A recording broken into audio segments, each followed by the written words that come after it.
All right, so the iPhone 15 is out, and that means the Pro and Pro Max models are out as well. And I've never seen this many mixed reviews on a phone from Apple in a very long time. Some people love it, some people hate it, some people are completely indifferent, but you're probably watching this video to find out if this is the phone that you should purchase or skip. So we're gonna go straight into the video review. We'll talk about the details, but more importantly, I'll talk about the day-to-day use and some of the issues that have been raised by a number of people and whether or not they carry any weight.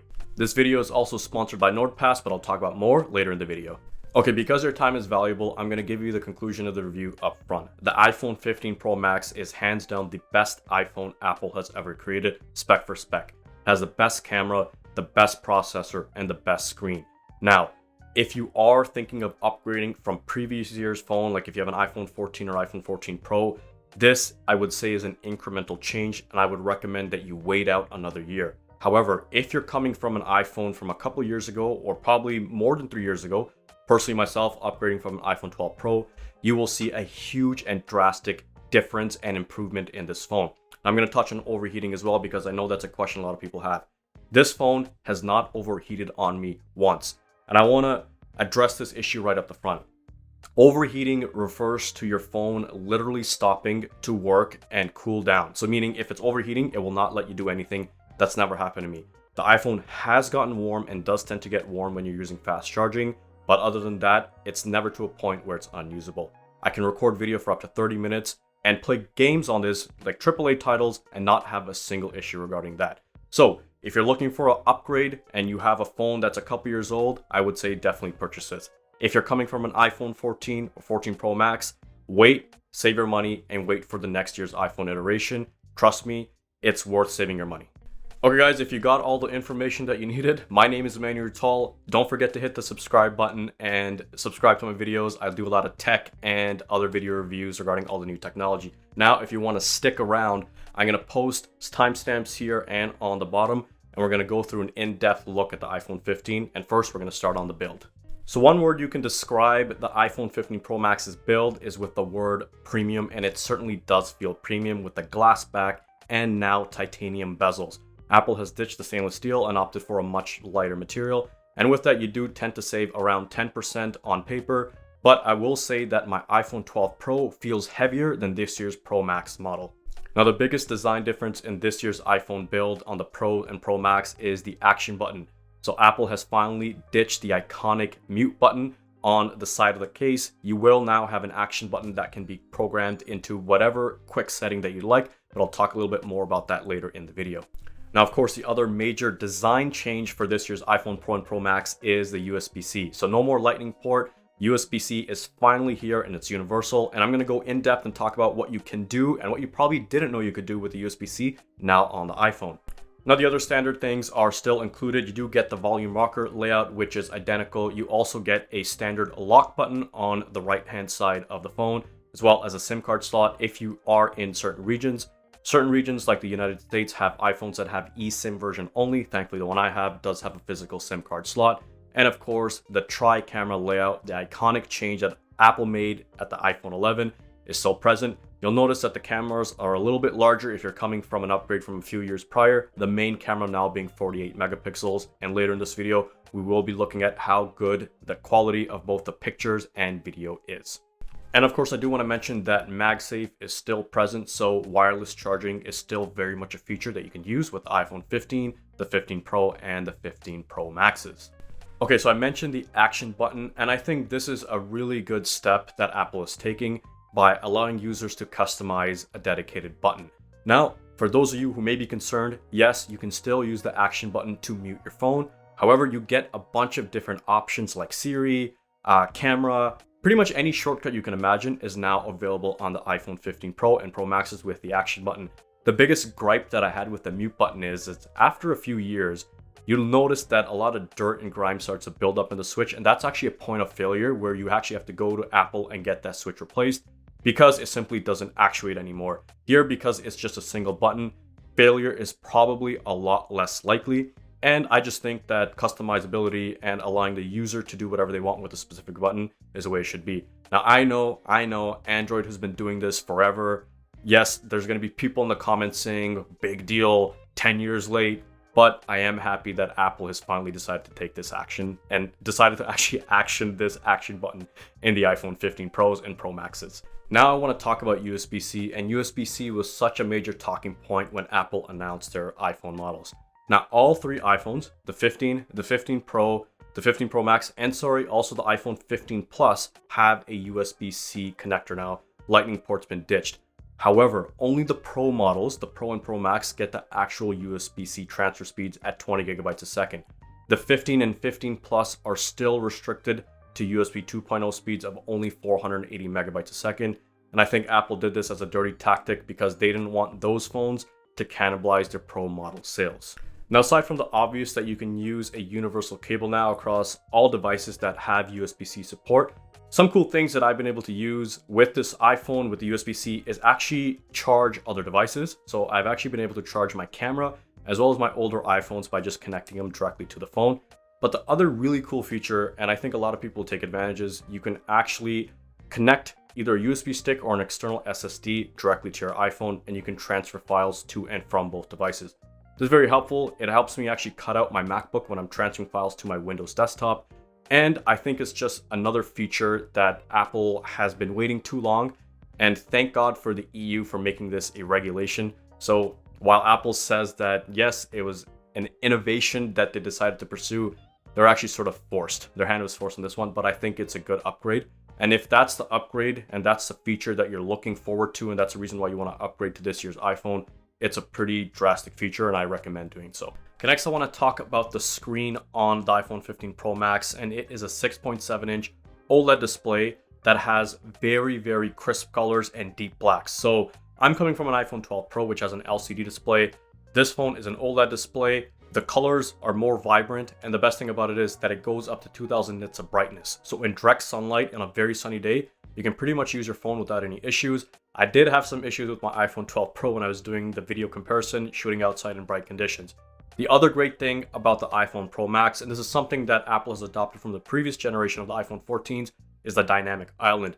So it is much smaller than previous generations, and it does expand and retract depending on what kind of app you're using.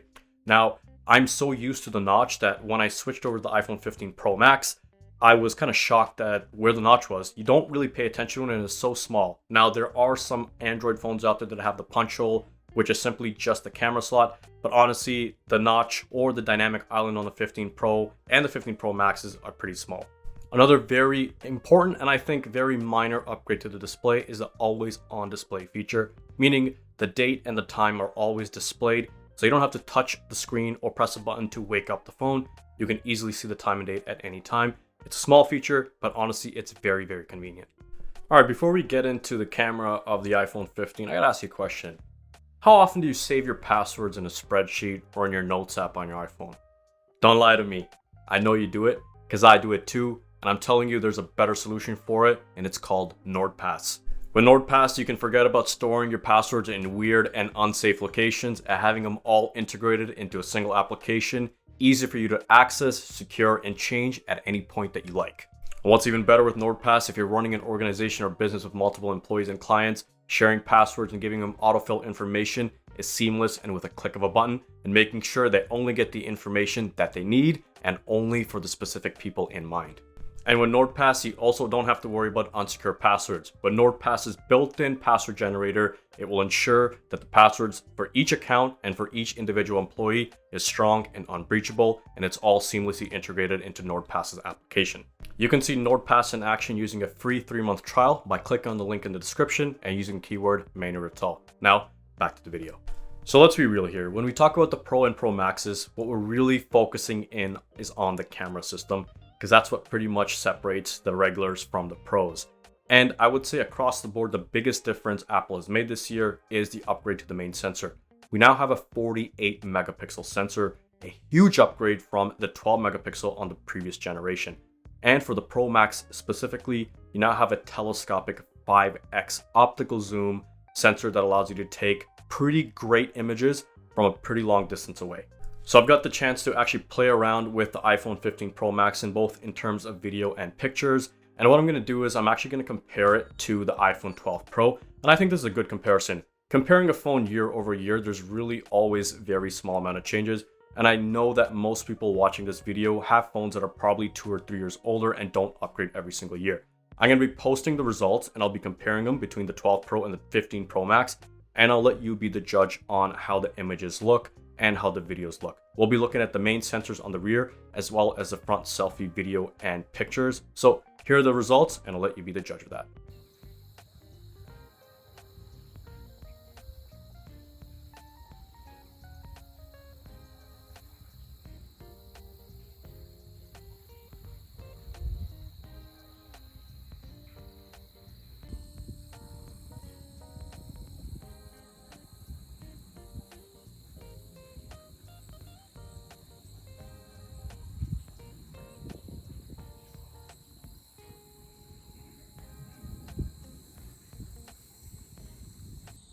And this is the iPhone 12 Pro camera, front camera, 4K.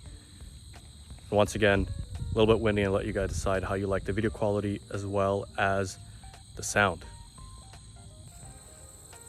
So this is the iPhone 15 Pro Max front video test, 4K.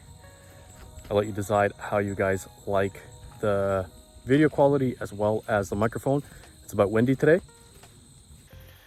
Now this is the iPhone 15 Pro Max cinematic test. This is for the front video. And what I can say is that for human objects, the algorithm is really well optimized. As you can see behind me, it does a very good job of blurring, but a lot of it is based on the processing and not actually the camera itself. But overall, this looks very good. As you can see, there is some jagged lines around the features on my face, the outer shell over there, but for the most part, the front camera does a very good job, and my iPhone 12 Pro actually doesn't have this feature at all.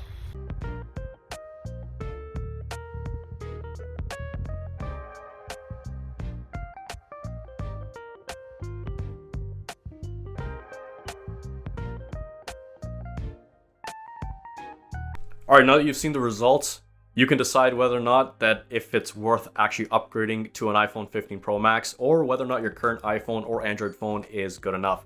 Now, there are some features I do want to highlight that Apple has released on this year's updates, that's the automatic portrait mode. So you don't have to actually be in portrait mode to take portraits. For those of you not familiar, portrait mode essentially blurs out and gives you that bokeh or the artificial bokeh look. Now, if you're ever in a situation where you've taken a picture and you forgot to be in portrait mode, you can actually go into the picture, edit it in the phone, and add that background blur to it. Now, I want to touch on the cinematic video. The cinematic video essentially does the same thing, but in terms of video, it will blur out the background and focus on the subject. And what I've noticed is the algorithm that the Apple iPhone essentially uses is really good at picking up live objects, objects in motion, and humans. But anything that's really stationary, it still does seem to glitch out. So you can actually see some jagged lines around certain objects when you're trying to make a cinematic video. So not the best, because you are relying on a software and not a hardware lens, but it's come so far that the computing power on the A17 chip can actually essentially distinguish between live and stationary objects and apply that artificial blur. And for the most part, it looks phenomenal. But I have a feeling with new software updates and probably a few more generations in, you won't be able to tell between true mirrorless camera and an artificial blurring of the background with a cell phone. Now, I want to finish this review just talking about some of the issues that have been raised by both social media as well as some tech YouTube video reviewers. Now, number one is overheating. I mentioned it very briefly in the introduction, but I'll talk about it again in depth.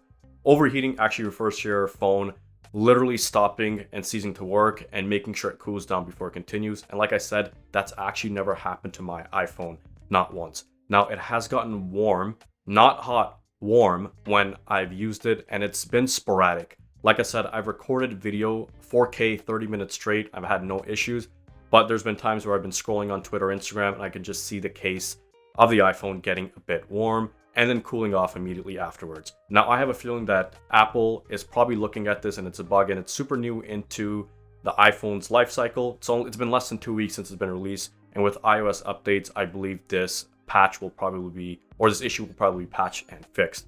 The other thing I want to bring up is the glass back and people having issues with being fragile and being bent and the glass cracking on the back. Now, I haven't put my phone through a stress test, and I'm obviously not going to do that. These phones are expensive.